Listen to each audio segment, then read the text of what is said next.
जैसा कि हम सब जानते हैं, श्री कृष्ण और अरिष्टनेमी दोनों चचेरे भाई थे।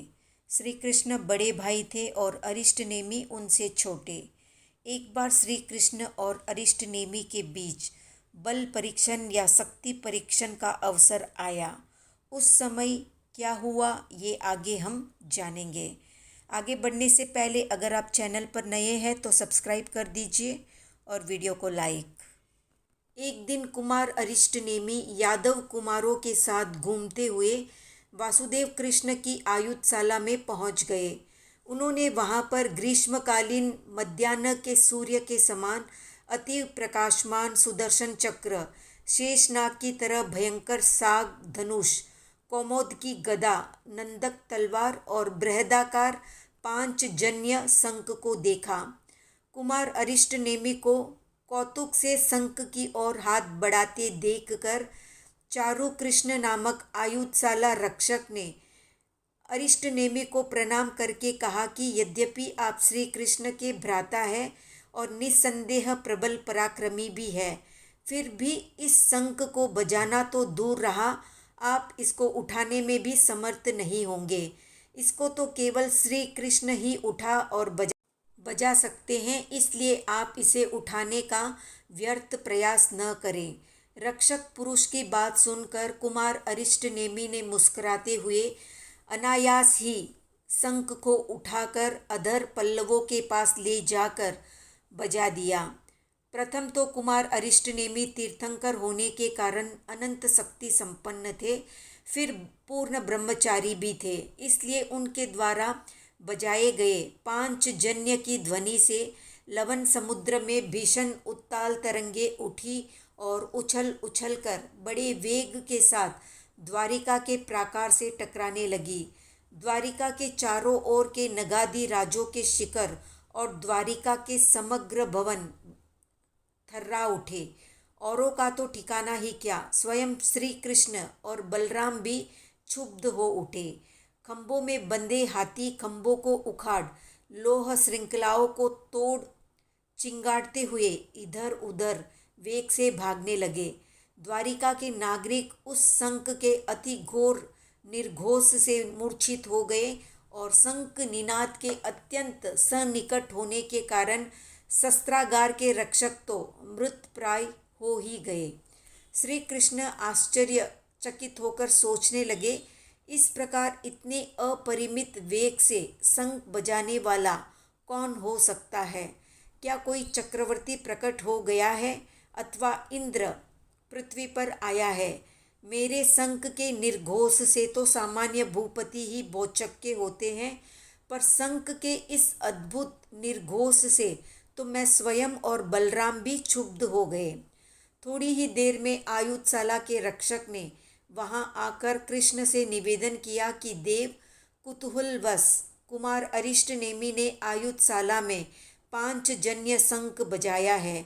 ये सुनकर कृष्ण बहुत विस्मित हुए, पर उन्हें उस बात पर विश्वास नहीं हुआ। उसी समय कुमार अरिष्टनेमी वहां आ पहुंचे। कृष्ण ने अतिशय आश्चर्य, स्नेह और आदरयुक्त मन स्थिति में अरिष्टनेमी को अपने अर्ध सिंहासन पर पास बैठाया और बड़े दुलार से पूछा, प्रिय भ्रात, क्या तुमने पांचजन्य शंख बजाया था, जिसके कारण कि सारा वातावरण अभी तक विक्षुब्ध हो रहा है?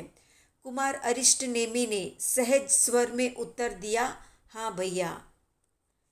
कृष्ण ने स्नेह से कुमार अरिष्टनेमी को अंक में भरते हुए कहा, मुझे प्रसन्नता हो रही है कि मेरे छोटे भाई ने पांचजन्य शंख को बजाया है।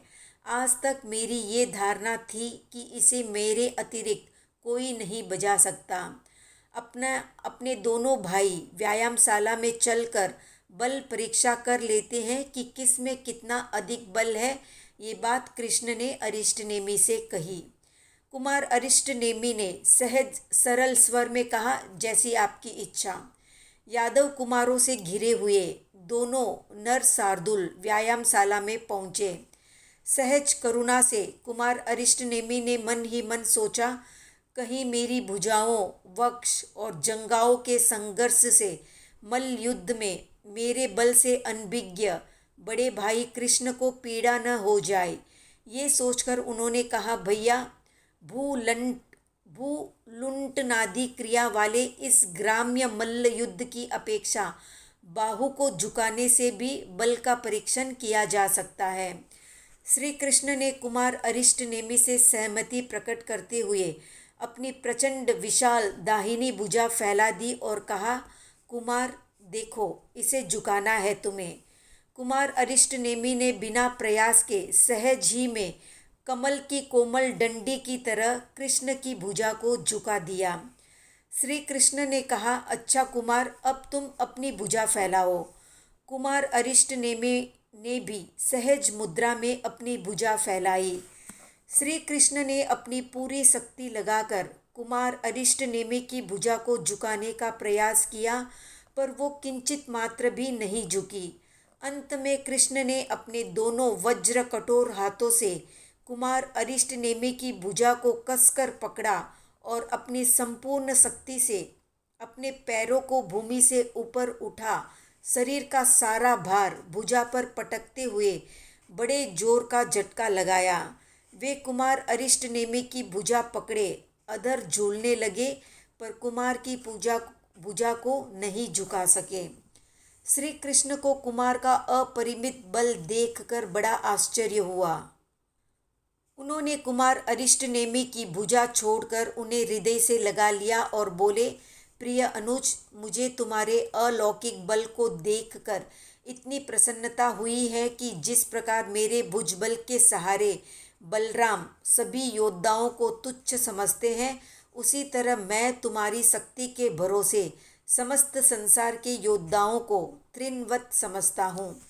कुमार अरिष्टनेमि के चले जाने के अनंतर कृष्ण ने बलराम से कहा, भैया, देखा आपने छोटे भाई का बल। मैं तो वृक्ष की डाल पर गोप बाल की तरह कुमार की भुजा पर लटक गया। इतना अपरिमित बल तो चक्रवर्ती और इंद्र में भी नहीं होता। इतनी अमित शक्ति के होते हुए भी ये हमारा अनुज समग्र भारत के 6 खंडों को क्यों नहीं जीत लेता। बलराम ने कहा, चक्रवर्ती और इंद्र से अधिक शक्तिशाली होते हुए भी कुमार स्वभाव से बिल्कुल शांत है। उन्हें किंचित मात्र भी राज्य लिप्सा नहीं है। फिर भी कृष्ण के मन का संदेह नहीं मिटा। उस समय आकाशवाणी हुई कि ये 22वें तीर्थंकर है। बिना विवाह किए ब्रह्मचर्य अवस्था में ही साधुत्व स्वीकार कर लेंगे। कृष्ण ने अपने अंतःपुर में जाकर कुमार अरिष्टनेमि को बुलाया और बड़े प्रेम से अपने साथ खाना खिलाया। कृष्ण ने अपने अंतःपुर के रक्षकों को आदेश दिया कि कुमार अरिष्टनेमि को बिना रोक टोक के समस्त अंतःपुर में आने और जाने दिया जाए, क्योंकि ये पूर्ण रूपेण निर्विकार है। कुमार अरिष्टनेमि सहज शांत, भोगों से विमुख और निर्विकार भाव से सुखपूर्वक सर्वत्र विचरण करते। रुक्मणी आदि सभी रानियां उनका बड़ा सम्मान रखती। कृष्ण उनके साथ ही खाते पीते और क्रीड़ा करते हुए बड़े आनंद से रहने लगे। कुमार नेमि पर कृष्ण का स्नेह दिन प्रतिदिन बढ़ता ही।